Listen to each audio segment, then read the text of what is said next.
গিন্নি, আরে ও গিন্নি, বাজারটা নাও তো।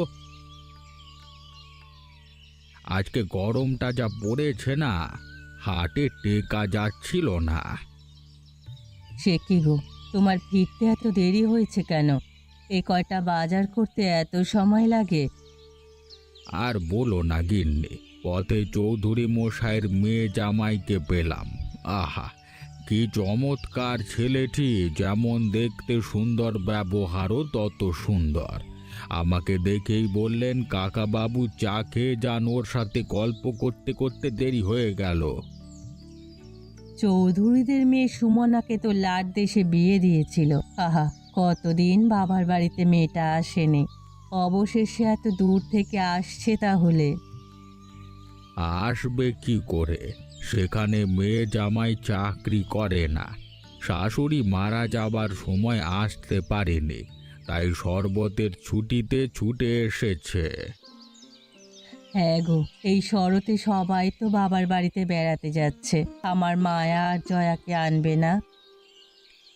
আনতে তো চাই গিন্নি, কিন্তু এই অভাবের সংসারে মেয়ে জামাইকে খাওয়াবে কি বলো তো? মায়ার স্বামী ভালো, কিন্তু জয়ার স্বামী তো তেমন ভালো নয়। একটু পান থেকে চুন খসলেই মেয়েকে কথা শোনাবে। তাই বলে কি মেয়েদের চোখের দেখাটেও দেখতে পারবো না? তা পারবে না কেন? আমি ওদের চিঠি লিখে আসতে বলবো। ঘোষ মশাইয়ের কাছে ফসলের কিছু টাকা পাই, সেই টাকা দিয়েই জামাই আদর করব। বেশ বেশ, তাহলে আজই ওদের চিঠি লেখো। চিঠি চিঠি এসেছে আপনাদের, তাড়াতাড়ি নিয়ে যান। বলতে বলতেই চিঠি চলে এসেছে, নিশ্চয়ই মেয়েদের কেউ লিখেছে। হ্যাঁ গো, ওরাও হয়তো বাবার বাড়িতে আসার জন্য মরিয়া হয়ে উঠেছে। নিয়ে দেখো তো কি লিখেছে। দাঁড়াও দাঁড়াও, এক্ষুনি নিয়ে আসছি।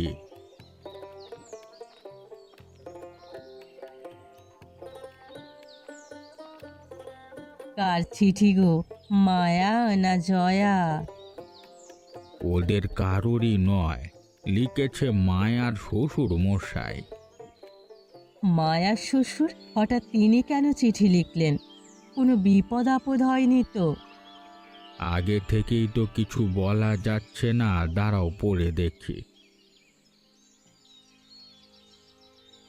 মায়ার স্বামী মারা গেছে গিন্নি, তাই তিনি লিখেছেন ওতে। কি, বিমল মারা গেছে? সে কি, কি করে হলো এই কাণ্ড? কালা জ্বর হয়েছিল, তাতেই মরে গেছে। বেআই লিখেছে এখন আর মায়াকে ওদের বাড়িতে রাখতে পারবে না, ও অতি দ্রুত ওকে নিয়ে আসতে। হ্যাঁ গো, এখন কি করবে? মেয়েটার যে সব শেষ হয়ে গেল। এত কিছুর পর তো মেয়েটাকে ওদের বাড়িতে রাখা যায় না, আমি কালই গিয়ে নিয়ে আসবো। ওকে আনলে আমাদের সংসার কিভাবে চলবে? এমনি দুজন মানুষ হাত বেলা খেয়ে থাকছি, ওর মুখে কি দেবো বলো তো? আমরা যা খাবো তাই আমাদের মেয়ে খাবে। আমি গরিব হতে পারি, কিন্তু আত্মসম্মান খুইয়ে ফেলিনি। এই চিঠি দেওয়ার পর আমি মেয়েকে আরো বাড়িতে রাখবো না। আহ, বেশ, তোমার যা ভালো মনে হয় তাই করো। দেখো দেখি কাণ্ডখানা, এত রাত হয়ে গেল এখনো লোকটা ফিরে এলো না। আমি আর কতক্ষণ ভাত নিয়ে বসে থাকবো? এদিকে ভেবেছিলাম একবার মায়ার শ্বশুর বাড়ি গিয়ে মায়াকে দেখে আসবো। বিমল মরে যাওয়ার পর ওর মনটা ভালো নয়। এই হতচ্ছাড়া মিনসেটার জন্য কিচ্ছু করা হলো না। গিন্নি, আরে ও গিন্নি, ঘুমিয়ে পড়লেন নাকি? না, ঘুমাইনি। বলি এত রাত হলো কেন তোমার? বলেছিলাম না দুপুরে চলে আসতে। ব্যবসায়ীদের কি রাত দিন আছে গিন্নি? সারাটা দিন আজকে দোকানে কাজ করতে হয়েছে। এত মিথ্যে কথা বলো না, বিধাতা সইবে না। তুমি যে দোকানে যাওনি তা আমি ভালোভাবেই জানি। ফের জোয়ার আসরে গিয়েছিলে তাই না? আরে না না, ওদিকে আমি আর যাই না। বিশ্বাস করো, আমি দোকানেই ছিলাম। কই, আজ তো আমি দোকানে গিয়েছিলাম, অনেকক্ষণ থেকে তোমার টিকিটিরও দেখা পাইনি। পাবে কি করে? তখন আমি জিনিসপত্র আনতে আড়তে গিয়েছিলাম। চুপ করো তুমি। আরতেও আমি খোঁজ নিয়েছি, তুমি সেখানেও একটা বারও যাওনি। এভাবে মিথ্যে বলতে লজ্জা করে না? তোমারও কি স্বামীর উপর গোয়েন্দাগিরি করতে লজ্জা করে না? এই সংসার আমার, আমি যেভাবে ইচ্ছে সেভাবে চলবো। তুমি আমাকে চোখে চোখে রাখার কে, হ্যাঁ? এই সংসার কেবল তোমার না, আমারও। আমি গায়ে রক্ত জল করেছি এই সংসার সাজাতে গিয়ে। তুমি আমাকে ফেলে কথা বলতে পারবে না। শোনো জয়া, এই সংসারের কর্তা আমি। আমি যেভাবে ইচ্ছে সেভাবেই চলবো। তুমি আমার ওপর ছুরি ঘোরাতে যাবে না।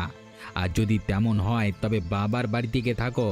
তোমার মতো ঝগড়াটে বউ আমি রাখতে পারবো না। ই, আমি ঝগড়াটে? এ কথাটা তুমি আমায় বলতে পারলে? বেশ, দিয়ে সময় বাবার বাড়িতে। আমি আর এই সংসারে থাকবো না।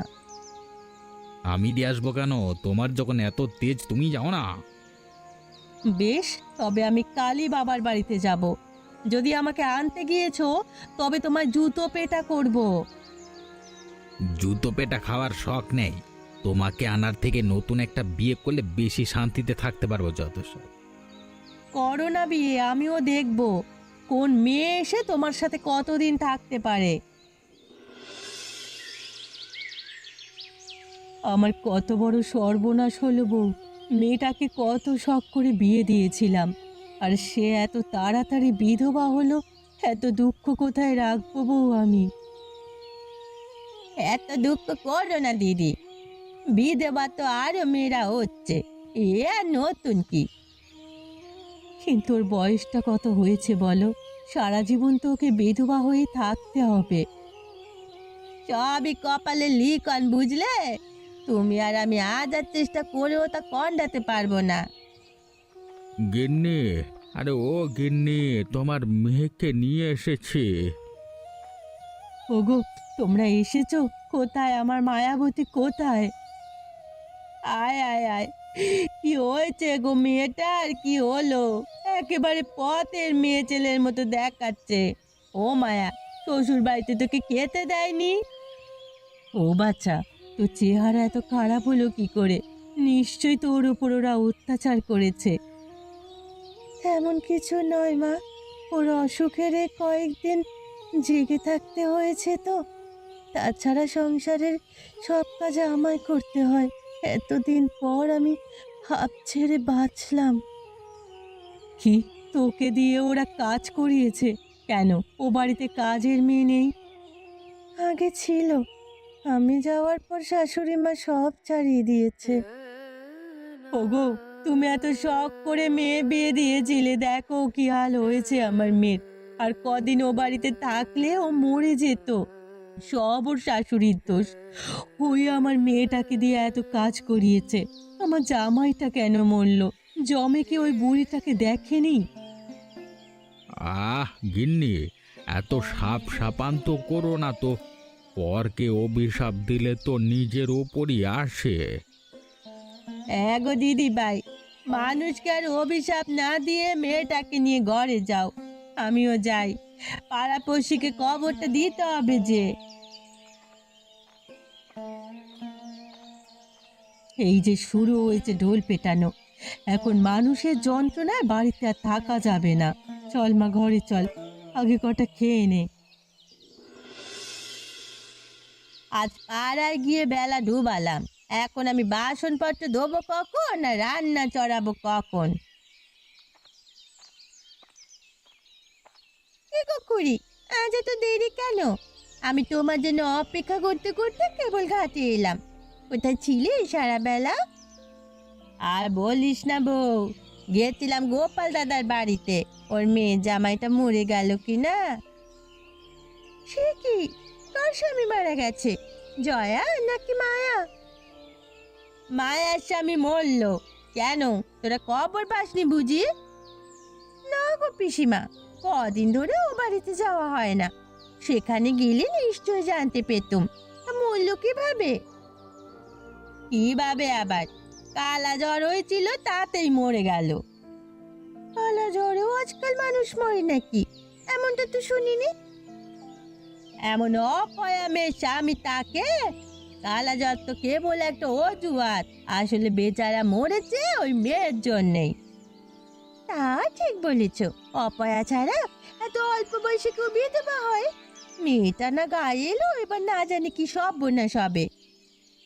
কিচ্ছুটি ভয় পাস নে বউ, বটতলার তান্ত্রিকের কাছ থেকে মাদুলি এনে পড়লেই সব দোষ কেটে যাবে। হ্যাঁ গুকুরি, তাই করতে হবে। এখন আমি উঠি, গিয়ে আবার রান্না চড়াতে হবে। না মা, আমার খেতে ইচ্ছে করছে না, ভাতগুলো তুমি নিয়ে যাও। আহ মায়া, এমন করিস না মা, না খেলে বাঁচবি কি করে? লক্ষ্মী মা আমার, ভাতগুলো খেয়ে নে। রোজ রোজ এই শাক পাতা খেয়ে খেয়ে অরুচি ধরে গেছে মা, কোনো কিছু খেতে আর ইচ্ছে করছে না। একটু সবুর কর মা, আমি তোর বাবাকে বলছি ও বেলা কটা মাছ আনতে। ওগো শুনছো, হাট থেকে 2 টুকরো কাটা মাছ নিয়ে এসে তো। মেয়েটাই শাক পাতা খেতে পারছে না। ঠিক আছে গিন্নি, আমি নিয়ে আসবো। এখন আমার বাজারের ব্যাগটা দিয়ে যাও তো। মা, ও মা, কোথায় তুমি? দেখো আমি চলে এসেছি। সে কি জয়া, তুই তা খবর না দিয়ে হঠাৎ চলে এলি কেন রে? বাড়ি, বাবার বাড়িতে বুঝিয়ে আসা যায় না হঠাৎ? তা যাবে, কিন্তু তোমার স্বামী কোথায়? একা এসেছো নাকি? আমি আর ওর ঘর করবো না বাবা, তাই সব কিছু ছেড়ে চলে এসেছি। সে কি কথা, স্বামীর ঘর করবি না মানে? ও কথা কি বলতে আছে মা রে? মেয়েদের তো স্বামীর ঘর নিজের ঘর হয়, বাপের বাড়িতে কি সারা জীবন থাকা যায়? মায়া থাকতে পারলে আমি কেন থাকতে পারবো না মা? ও তোমাদের মেয়ে, আর আমি বুঝি মেয়ে না? মায়ার স্বামী মারা গেছে বলে ওকে নিয়ে এসেছে। তোমার স্বামী নিশ্চয়ই মরে যায়নি। ও মরলে আমার আসতে হতো না বাবা, শান্তিতে শ্বশুর বাড়িতে থাকতে পারতুম। কিন্তু শয়তানটা বেঁচে থেকে আমায় জ্বালিয়ে খাচ্ছে। রোজ রোজ জুয়া খেলে সব কিছু বন্ধক দিয়ে আসে। আমার শাড়ি চুড়ি গয়নাগাটি সবও বেচে দিয়েছে। কি, বিমল জুয়া খেলে? হ্যাঁ মা, এতদিন ওর সব অত্যাচার মুখ বুজে সহ্য করেছি, আর পারছি না, তাই তোমাদের কাছে চলে এসেছি। তোমরা কি আমায় একটু আশ্রয় দেবে না মা? সন্তানেরা বিপদে পড়লে মা বাবার কাছেই আসে। আমরা যত কষ্টেই থাকি না কেন, তোমাদের আমরা দূর ফেলবো না। আজকে থেকে আমার 2 মেয়ে আমার বাড়িতেই থাকবে।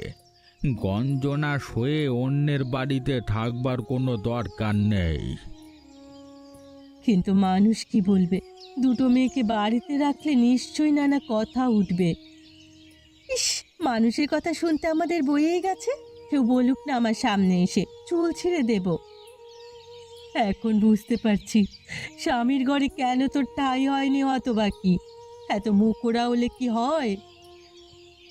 সৎ সাহস থাকলে সব কিছুর প্রতিবাদ করা যায় গিন্নি। যাকগে সেসব কথা, তুমি মেয়েদের নিয়ে ঘরে যাও, আমি হাটে যাচ্ছি। হ্যাঁ রে মায়া, বাপের বাড়িতে তো এলাম, কিন্তু এভাবে বসে বসে তো আর খাওয়া যায় না। হ্যাঁ রে বোন, বাবা একা পুরো সংসারের চাপ আর সামলাতে পারছে না। আমাদের উচিত তাকে সাহায্য করা। কিন্তু কিভাবে সাহায্য করব? আমরা তো আর তার মতো বাইরে গিয়ে কাজ করতে পারবো না। বাইরে না পারি, বাড়িতে তো কাজ করতে পারবো। কি কাজ করবি তুই শুনি? তুই না সুন্দর মিষ্টি বানাতে পারিস, আর আমার হাতে শাকসবজি ভালো হয়, আমরা ওসব করতে পারি। ভালো বলেছিস, আমরা তবে সবজি চাষ আর মিষ্টি বানানো শুরু করি। তাহলে বাবা সেগুলো হাটে নিয়ে বিক্রি করে 2টো টাকা আনতে পারবে। বেশ, চল তবে আজ থেকেই আমরা কাজ শুরু করি। গিন্নি, আরে ও গিন্নি, আমার ছিপটা দাও তো। বাড়ির ধারের নালাটায় অনেক মাছ হয়েছে, ছিপ ফেলে দেখি দুটো ধরতে পারি কিনা। এই সে কি রে, তুই বাগান করছিস নাকি? হ্যাঁ বাবা, দেখো কদিনেই গাছগুলো কত বড় হয়ে গেছে। এই শরীরে আবার কাজ বাজ করছিস কেন? যা ঘরে গিয়ে বিশ্রাম নে মা। আমার কথা শুনে কেই তোমার মেয়েরা কি আমার কথা শোনে? কত করে বললাম এসব পাগলামি ছাড়। তা না, ছোট মেয়ে বাগান করেছে আর বড় মেয়ে মিষ্টি বানাতে বসেছে। মিষ্টি? মিষ্টি আবার কেন? বিক্রির জন্য মিষ্টি বানিয়েছি বাবা, তুমি এগুলো বিক্রি করবে। আমি করব মিষ্টি বিক্রি? বলিস কি? হ্যাঁ বাবা, আমি আর জয়া মিলে ঠিক করেছি সবজি চাষ আর মিষ্টি বানিয়ে বিক্রি করব। তুমি ওগুলো নিয়ে যাও তো, আজ হাটবার, হাটে গেলে বিক্রি হয়ে যাবে। এ আবার কেমন কথা? বুড়ো বয়সে এখন মিষ্টি বিক্রি করতে হবে? তোমার মাঠের কাজের চেয়ে এই কাজটা অনেক বেশি সহজ। আর একবার কিছু টাকা জমিয়ে একটা দোকান দিতে পারলে তো আর কথাই নেই, আমরা তাড়াতাড়ি বড়লোক হয়ে যাব।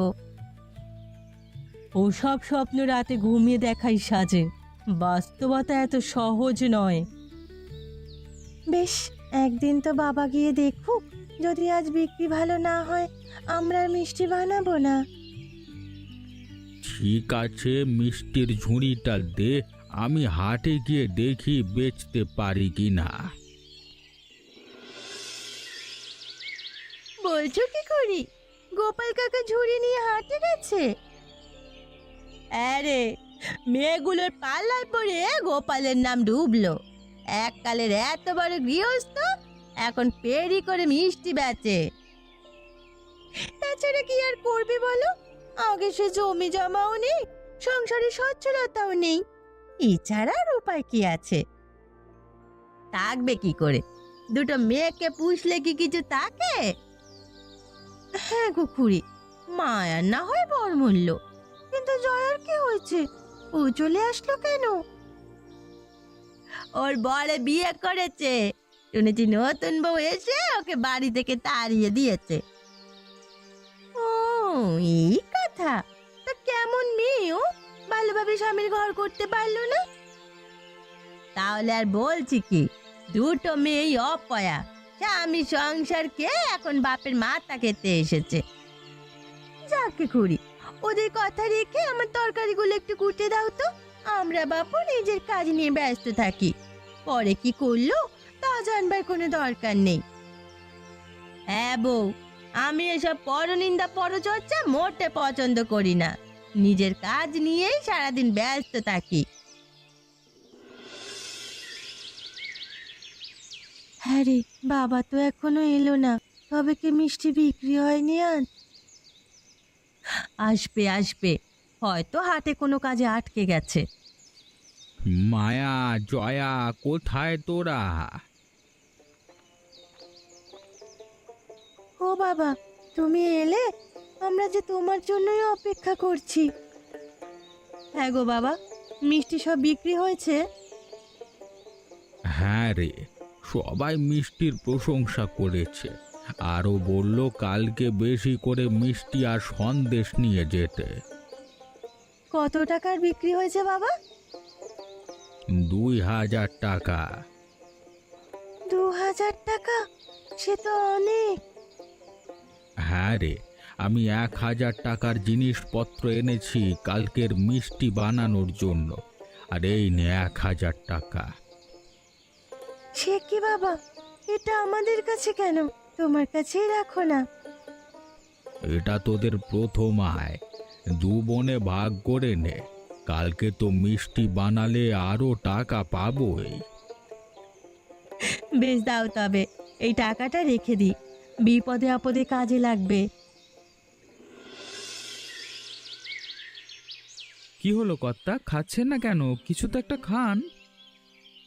আর বলো না প্রকাশ, এসব খাবার আর ভালো লাগে না। গিন্নি চলে যাবার পর কোনো খাবার আমি মুখে দিতে পারছি না। সে কথা বলতেই হয়, গিন্নি মায়ের খাবারের হাত ছিল অসাধারণ।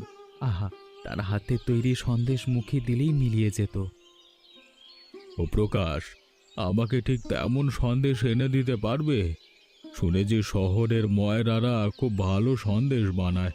আমার না খুব মিষ্টি খেতে ইচ্ছে করছে। সেজন্য শহর কেন, আমাদের গোপাল কাকুর মেয়েরাই তো মিষ্টি বিক্রি করছে, আমি তাদের কাছ থেকে এনে দেব। বেশ বেশ, তবে তাই যাও। তুমি এখনই গোপালের কাছ থেকে হরেক রকম মিষ্টি নিয়ে এসো। আমি আজকে মিষ্টি খাবো। ঠিক আছে, আমি যাচ্ছি তবে। ও গোপাল কাকু, তুমি এখানে? আর আমি তোমাকে সারা গা চষে ফেলছি। কেন রে প্রকাশ, হঠাৎ আমার খোঁজে কেন? চৌধুরী মশাই মিষ্টি খাওয়ার আবদার করেছেন, তুমি ভালো দেখে তাকে কিছু মিষ্টি আর সন্দেশ দাও তো। নিশ্চয় নিশ্চয়, আমি এক্ষুনি দিচ্ছি। আজকে আমার মেয়েরা খুব ভালো মিষ্টি বানিয়েছে।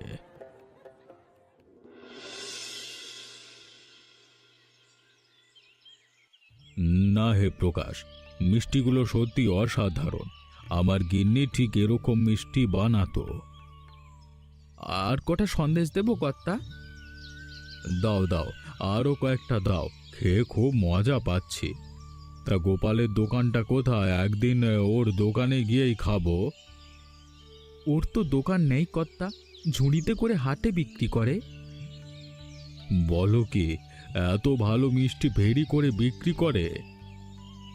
দোকান দিতে তো অনেক টাকার দরকার, এত টাকা গোপাল কাকুর নেই। আচ্ছা কর্তা, আপনার তো হাটে জমি আছে, সেখানে গোপাল কাকুকে একটা দোকান তৈরি করে দেবেন। কথাটা মন্দ বলনি। আমি ইচ্ছে করলেই ওকে একটা দোকান দিতে পারি, কিন্তু আমার একটা শর্ত আছে। কি শর্ত কর্তা? গোপালের মেয়েদের এমন এক মিষ্টি তৈরি করতে হবে যা আগে কেউ চোখে দেখেনি।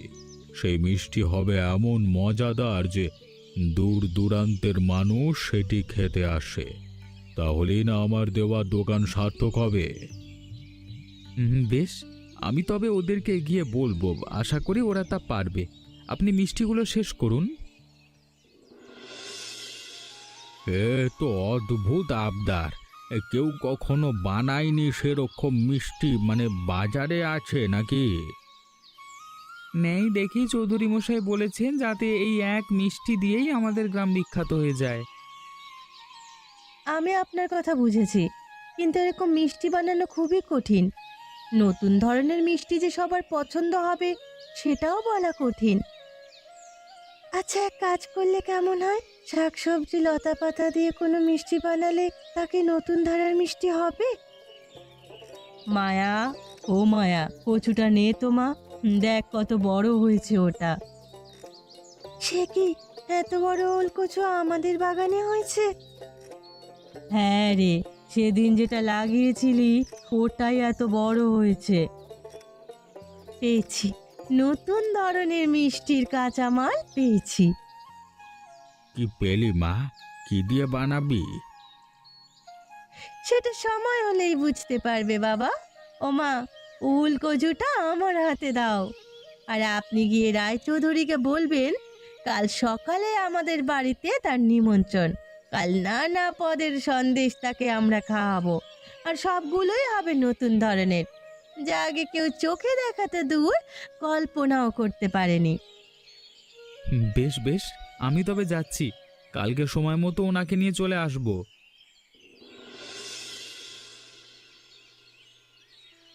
বাহ বাহ বাহ বাহ বাহ বাহ বাহ বাহ! এত সন্দেশ দেখেই জিভে জল চলে আসছে। কোনটা রেখে আমি কোনটা খাবো? সবগুলোই কিন্তু খেতে হবে চৌধুরী মশাই, আপনার না সন্দেশ খুব পছন্দ। দাও তবে ওই কোণের সন্দেশটা দাও, ওটাই আগে খাবো।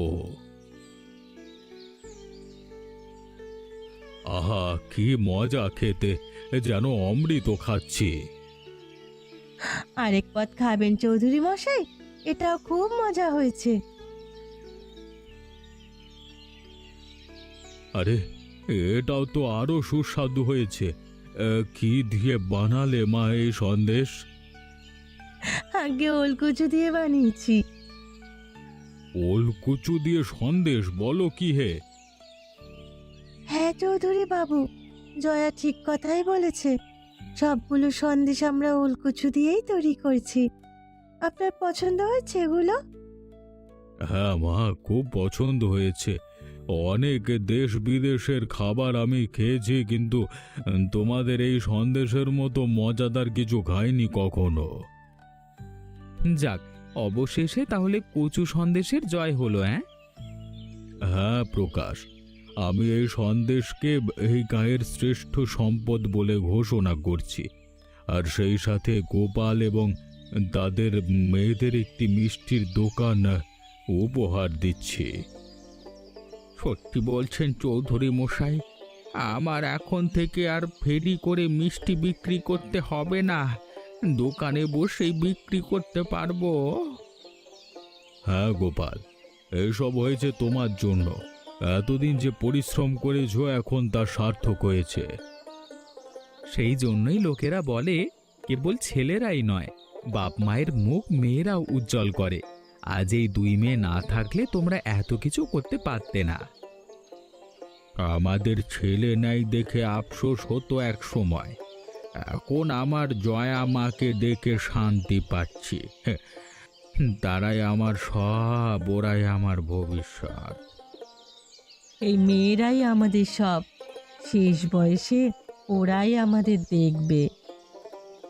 বেশ, অবশেষে মেয়েদের গুণ তোমরা ধরতে পারলে। আমি তবে এখন উঠি, আর আপনারাও আসুন। এমনই মজার মজার গল্প দেখতে আমাদের চ্যানেলটিকে সাবস্ক্রাইব করতে ভুলবেন না।